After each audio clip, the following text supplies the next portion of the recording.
partit penso que l'hem enfocat bé a l'inici de partit, fins al 14-7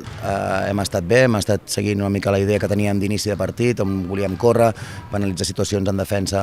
amb el seu joc interior. Penso que fins a aquell moment ho hem aconseguit, però a partir del 14-7 doncs, hem baixat el nivell, tant a nivell ofensiu com a nivell defensiu. Elles ens han pogut generar bàsquets fàcils, no hem sigut capaces de parar el joc amb faltes quan no estàvem en bonus, hem entrat també molt fàcil en bonus al transcurs del partit.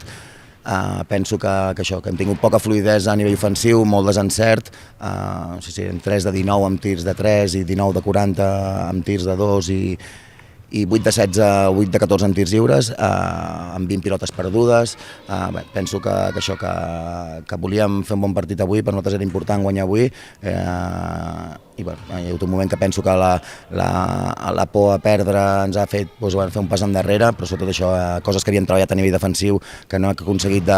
desajustos que hem generat perquè elles poguessin notar fàcil, que ens han penalitzat molt i que no ens podem permetre, perquè qualsevol equip que vingui aquí ens està plantant cara i ens està guanyant, i és el que hem de capgirar perquè això, estem fotuts avui, ara mateix l'equip està tocat, però bueno, no queda altre que analitzar tot el que hem fet malament i preparar-nos per dissabte que ve a Tenerife. Sí que dimecres tenim partit d'Eurocup a Saragossa, però sobretot focalitzar-nos amb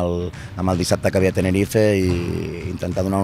una millor versió i competir amb molta més regularitat, que és el hàndicap que ens està passant cada setmana, que fem estones de bon joc però no són prou constants com per poder guanyar aquesta lliga. Sí, penso que amb el 14-7 hem fet una bona posada en escena, però a partir d'aquí l'equip que corria eren elles i s'han canviat els papers, no? El que nosaltres volíem aconseguir no hem sigut capaços de fer-ho, i en canvi elles sí que ho han pogut aconseguir. Hem tornat a perdre el rebot del partit amb 31 nostre, 33 per part seva, i això no ens ha permès córrer, no tenir fluïdesa amb les transicions, no compartir la pilota com estàvem demanant, no? Per tenir més fluïdesa i jugar aquestes situacions d'arribada de 5 contra 4 amb Pierre Luis, que arribava després, i després això, amb aquests percentatges que comentàvem abans d'encert, pocs partits es poden guanyar.